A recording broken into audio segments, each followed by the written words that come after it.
Ahí estamos, sí. Mi gente hermosa, mi nombre es Sebastián Esteves Ulrich, soy facilitador de Sinergia Broker, de esta comunidad de brokers, y hoy le pedimos al doctor Gabriel que nos prepare una exposición sobre accidentes de tránsito, tips para tener reclamos efectivos, ¿sí? Así que dejemos que hable el que sabe. Gabriel, estamos contigo. Bueno, ¿qué tal? Buenas tardes para todos nuevamente. Bueno, la idea un poquito de que se me ocurrió para la charla de hoy es eh, desglosar un poquito la documentación que es necesaria para un reclamo. Por lo menos vamos a empezar por el tiempo que tenemos, a lo que tiene que ver con la que es a terceros.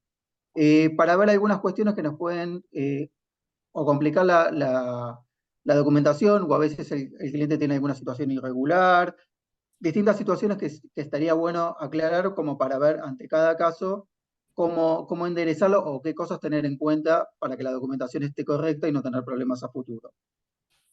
Eh, bueno, el primer tema que vamos a encontrar, el primer elemento de documentación que vamos a encontrar es la titularidad del vehículo para el cual estamos reclamando. Acá, digamos, obviamente tenemos la cédula verde, puede ser digital o puede ser física, pero también es muy frecuente, sobre todo en temas de motos, eh, en ambos casos, pero se da con más frecuencia con las motos, que tengan un 08.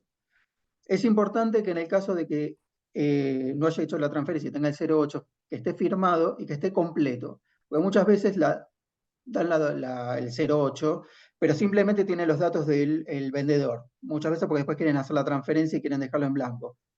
Para poder hacer el reclamo va a tener que estar completo de ambos lados y va a tener que estar, obviamente, con la firma del registro automotor. Eso hay que tenerlo en cuenta, porque si no la compañía de seguros lo va a rechazar y va a decir que esa documentación no está correcta y que por favor se lo completen para poder avanzar. Obviamente después, que en algunos casos puede llegar a diferir, el tema de la licencia de conducir, que obviamente sea de quien estuvo manejando el vehículo en ese momento. Muchas veces pasa que el titular del vehículo no es el que tuvo el siniestro, obviamente tiene que tener la licencia que corresponde a quien circuló en ese momento con el vehículo, por lo cual es fundamental que quien circule con el vehículo tenga una licencia habilitante. Por los rechazos y un montón de cosas que hemos hablado en otra oportunidad. Otro tema importante es el tema de la denuncia. Eh, la denuncia tiene que estar completa. Vamos a ir primero a un tema que me parece fundamental, que es el tema de la mecánica. La mecánica tiene que estar lo más clara posible. Hay ocasiones donde, por ejemplo, dicen tal circulaba por una avenida y el otro circulaba por otra y se genera el impacto. Y en ningún lugar, por ejemplo, figura que si había un semáforo. Es una cuestión de semáforos, tiene que estar aclarado. Si hay un vehículo que iba por la izquierda y otro por la derecha, tiene que estar aclarado qué vehículo iba por cuál calle, dónde fue el impacto, cosa que quede bien claro. O sea, dentro de lo posible, la denuncia tiene que ser autosuficiente. Uno no debería tener que indagar más y con la denuncia misma debería tener toda la información. Lo mismo toda la información del tercero, obviamente siempre que la tengan, y después vamos a ir un poquito más sobre eso, de algunas cuestiones que me parece que son interesantes tener en cuenta, que a veces al asegurado se le pasan, que tenga el nombre de quién es el titular, si hay un conductor que es distinto, que tenga también el nombre de ese, si pueden tener el DNI, si pueden tener un domicilio, obviamente la patente, el seguro al que pertenece. Eh, para eso también es importante, más allá de la denuncia en sí, dentro de lo posible que el asegurado le saque fotos al tercero a la documentación, ya sea DNI, cédula verde, licencia, la póliza, digamos, por lo menos el carnet del seguro. Porque esto, a veces sucede que hay algún problema de algún dato que no salió bien, o no hizo la denuncia y hay que citarlo, entonces necesitamos saber cuál es el domicilio. Y a veces si no tenemos esa información, en algún momento nos podemos quedar en un punto muerto. De la misma manera, siempre recomiendo pedirle un teléfono de contacto al tercero, porque a veces sucede que dice, sí, sí, yo mañana mismo hago la denuncia. Y después cuando ingresamos el reclamo, la compañía de seguros nos dice que no fue hecha la denuncia. Y a veces con un llamado por teléfono decirle, mira, me están diciendo que no esté hecha la denuncia, por favor la podés hacer, después me podés avisar si la hiciste, es así, puedo avisarle al abogado de la compañía y podés seguir avanzando. Y a veces uno se ahorra un montón de tiempo, porque hay que ver también si los domicilios de la documentación que sacamos fotos están actualizados, si lo encuentran, si entiende que con eso tiene que ir a hacer la denuncia. Entonces, siempre hay que ir de menor a mayor. Eh, y es en ese momento. Después uno no sabe ya de cómo localizarlo y lo que no se hizo en ese momento, hay cosas que después no se pueden subsanar.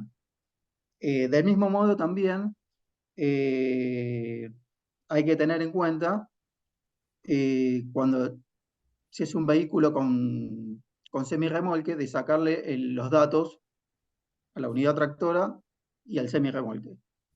Primero porque tienen dominios distintos y existe hasta la posibilidad de que tenga seguros distintos y generalmente hay una repartición de 80-20 en cuanto a la respuesta indemnizatoria entre la unidad tractora y el semirremolque. Entonces, si nos falta uno, está bien que a veces el seguro, si uno cita al tercero, puede denunciar cuál era el otro seguro, cuál era la otra, el otro dominio que faltaba y el otro seguro, pero bueno, ya uno entra en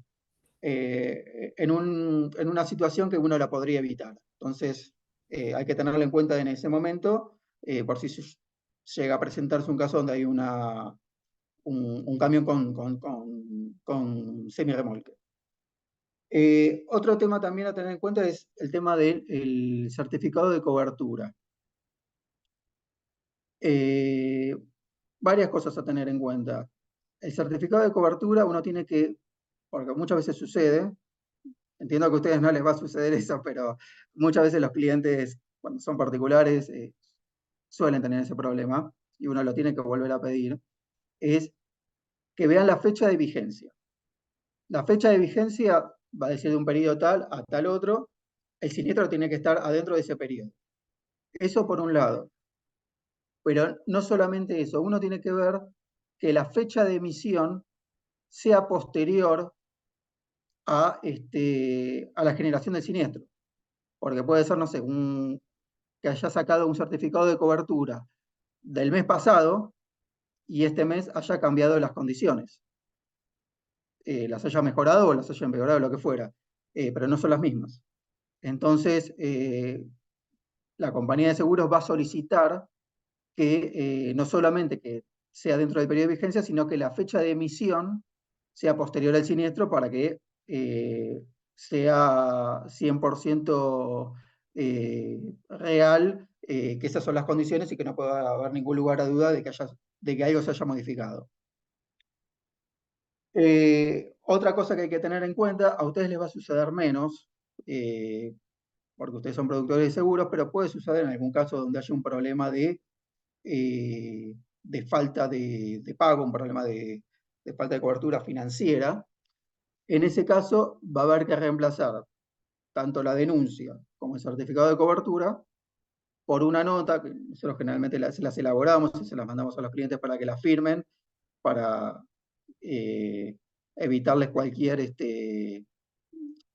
inconveniente con eso, que es una nota de no seguro. Esto tiene mucho que ver con muchas veces que lo hemos conversado, si uno puede o no reclamar, uno no teniendo seguro y siendo el responsable del tercero. La respuesta obviamente es que sí. Hay que hacer esta nota de seguro que lo que hace es, por un lado, informar que no hay seguro, por lo cual no hay una cobertura que deba responderle su compañía, independientemente de quién sea responsable. Y además uno da un pequeño, yo generalmente lo pongo en la misma nota porque muchos lo piden, entonces ya aprovechamos la misma nota y lo ponemos a posterior de eso, un breve detalle de cómo fue el siniestro, porque al no tener cobertura, la compañía no va a enviar la copia de la denuncia, no se la va a tomar. Entonces, es una manera que la otra compañía tenga un breve relato de cómo, de cómo fue el siniestro. Otra cosa importante es el tema de las fotos. En las fotos hay que tener en cuenta dos o tres cositas. Tienen que verse todos los daños, por lo menos los daños de lo que tiene que ver con chapa y pintura. Muchas veces los daños mecánicos no hay manera de que se puedan apreciar en una foto y bueno, obviamente en esos casos no va a quedar otra que en su momento pase por una inspección. Pero generalmente, si no, todos los daños, o por lo menos el 90% de los casos, se hacen con fotos. Con lo cual, lo ideal es que estén las fotos lo más clara posible, que no quede ningún daño afuera y alguna, por lo menos, que se vea la patente para que ellos puedan ver que se trata del mismo vehículo. Y ya que hablamos del tema de las fotos, y relacionado con el tema de la prueba, por si en algún momento se llega a complicar, por ejemplo, que la compañía del tercero nos informe que su asegurado no hizo la denuncia o que lo niegue, diga yo no estuve ahí, o no le pegué, o no tuvo un impacto en el lugar donde dice que tuvo el impacto. Dentro de lo posible, y hoy por hoy, la verdad que el celular ayuda muchísimo con eso, es tratar de sacarle fotos donde se vean ambos vehículos, que se puedan individualizar, que se pueda ver el lugar donde fue el impacto, que se pueda ver en algunos casos el lugar de la encrucijada donde fue. Si, por ejemplo, estamos después ante alguna situación donde puede estar discutida, por ejemplo, la prioridad de paso, va a estar bueno tener una foto donde vea dónde quedaron detenidos los vehículos para ver si estuvo al principio de la encrucijada, en el medio, al final. Eh, Obviamente que no es taxativo porque, digamos, puede haber algún movimiento hasta el frenado, pero bueno, todo ayuda a probarlo. Otra cuestión también es el presupuesto. El presupuesto tiene que incluir, obviamente, todo lo que tiene que ver con chapa y pintura, todo lo que, digamos, todo lo que tenga que ver con la mano de obra y con los repuestos. Y obviamente si tiene parte mecánica, a veces lo hace el mismo taller, a veces son dos talleres por separado, cuando es chapa y pintura y mecánica también tiene daños, a veces no es un solo taller el que lo hace porque los dos, un solo taller no tiene toda la especialidad, entonces lo divide. Pero bueno, obviamente tiene que tener todo, no estar desfasado, obviamente siempre hay un margen, no tiene que estar exacto porque obviamente siempre te lo van a bajar un poquito, pero no estar desfasado. Y un tema que hay que tener en cuenta siempre es mirar el presupuesto que uno tiene, el valor, y cotejarlo con la suma asegurada, para ver que uno no tenga alguna cuestión de destrucción total. Hoy por hoy, cada vez con más frecuencia, se dan situaciones donde hay un infraseguro y a lo mejor la suma no está actualizada. Me ha sucedido algún caso que se lo actualizaron digamos, a los 15 días de que tuvo el siniestro. Y una actualización importante, no sé, como el 50%. Entonces siempre hay que tener en cuenta eso, ¿por qué? Porque uno ahí tiene que evaluar si a lo mejor, si uno considera que el valor de la suma asegurada está muy por debajo y el presupuesto está yendo por encima de, digamos, supera el 80%, por más que nosotros sepamos que esa suma no nos van a dar, porque nunca te van a dar el total, si nosotros vemos que realmente no hay una destrucción total, que la suma está por debajo, a veces es recomendable en estos casos, decirle al taller que reajuste el presupuesto antes de enviarlo y que lo haga por menos. ¿Por qué? Porque le van a pagar lo que es la suma asegurada y la compañía se va a quedar con los restos del vehículo, con lo cual la pérdida económica va a ser muy superior. Entonces eso hay que tenerlo en cuenta fundamentalmente en estos casos, cuando la suma asegurada quedó bastante por debajo del valor de mercado. Igual obviamente en todos los casos hay que verlo puntualmente a ver si vale la pena, porque si no hay que ir por destrucción total contra su propia compañía, y en caso de que, bueno, primero seguir el procedimiento administrativo, y si en el caso de que de que no lo cubran, recién ahí hacer una acción por incumplimiento contractual y quedaría contra la compañía del tercero solamente, en el caso de que haya, el tema de lesiones.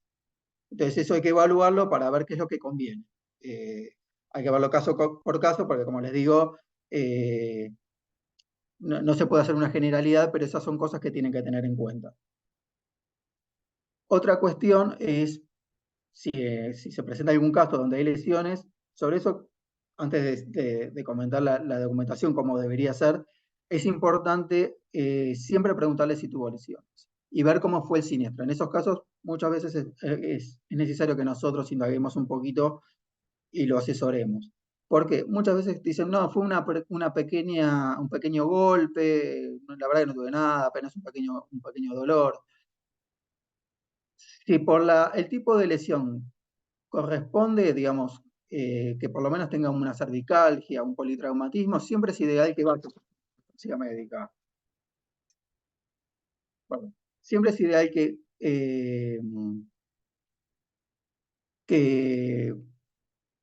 lo voy a apagar para que no tenerlo. Siempre es ideal que pida una constancia médica. ¿Por qué? Porque eso le va a sumar al reclamo. Y eso es algo que si no lo hace en ese momento, por algo que vamos a hablar ahora 2 minutos, no lo va a poder hacer después. Y a veces es la diferencia de lo que le bajaron en el presupuesto para llegar al número.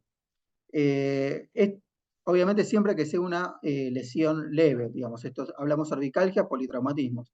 Para otro tipo de lesiones ni le vamos a tener que preguntar. Obviamente si tiene una fractura, lógicamente no le vamos a tener que ni aclarar, ya tiene que haber ido al hospital. Pero bueno, cuando son lesiones así leves, que a veces, sobre todo en choques traseros, obviamente si vemos que desde ya, si no había nadie en el vehículo, porque era un vehículo que estaba estacionado y lo colisionaron, o vemos que el daño es muy mínimo, bueno, entonces a lo mejor ahí le decimos, no tiene sentido, no hagas ningún movimiento, pero si tiene un cierto impacto, es un golpe trasero, fue un golpe del lado de la puerta del conductor o del acompañante, pero había un acompañante, eh, o una moto. En esos casos, muy probablemente debiera ir a conseguir una constancia médica.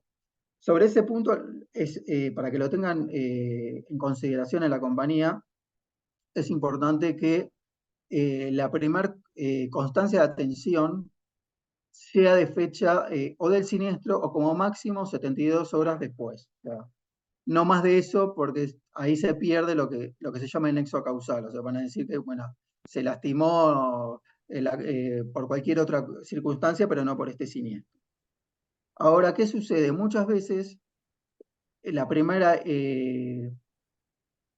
constancia médica que tenemos es aquella que tiene que ver con atención de guardia, dice solamente, siempre estamos hablando de hospitales públicos, o instituciones, digamos, que no sean médicos privados. Eh, o, este, o le mandan a hacer radiografías, o que tome, no sé, diclofenac, pero no tiene el diagnóstico. Nosotros vamos a necesitar el diagnóstico porque en función del diagnóstico es lo que estiman el grado de incapacidad y en función de eso una indemnización.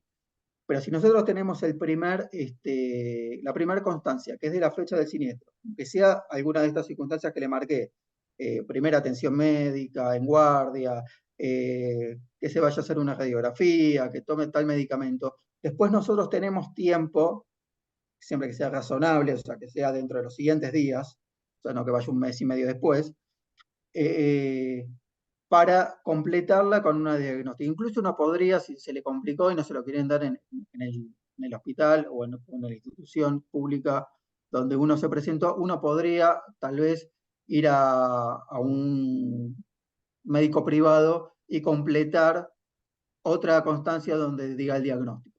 Siempre teniendo una primera que amerita que lo atendieron en determinado lugar o que lo mandaron a hacerse un estudio o a tomar determinada medicación.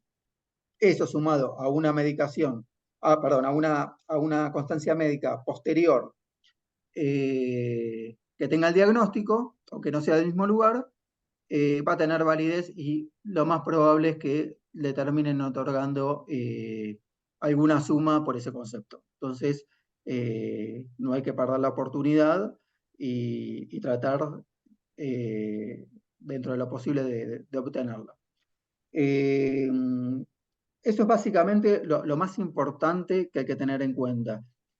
Otra cuestión para los incumplimientos contractuales que también hay que tener en cuenta es todos los casos que sean de robo, ya sea totales o parciales, inmediatamente, además de hacer la denuncia en el seguro, ir a hacer la denuncia policial.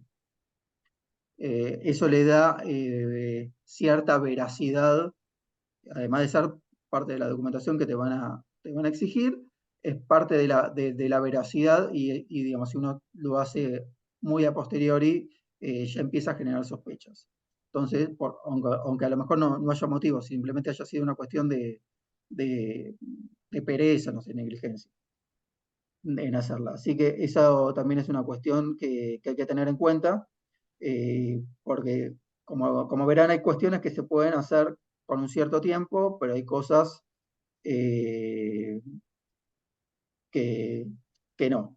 Y también sobre el tema de la denuncia, que no les había marcado, pero bueno, lógicamente ustedes lo deben saber, pero si llega a suceder en alguna situación donde hay información que no fue clara de la mecánica, eh, tengan en cuenta que siempre ustedes van a poder, en una ampliación de denuncia, van a poder aportar mayor información, el lugar del impacto fue acá, los datos del tercero son estos, hay alguno que le faltó y se lo pasó a posterior.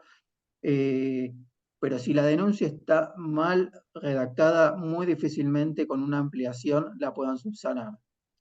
Entonces, a veces, si uno tiene dudas, es mejor consultarlo, a ver cómo conviene hacer la denuncia, y una vez que uno ya ve que eh, todo lo que uno podría aclarar, siempre que sea alguna mecánica un poquito compleja, ¿no? Obviamente, si es un choque trasero, no hay mucho para decir, con decirle que uno estaba frenado o circulando y que el vehículo que venía atrás lo impactó eh, en su parte trasera, ya está muy claro, o sea, no hay mucho para contar, salvo decir eh, por qué arteria estaban circulando ambos, no hay mucho más para decir.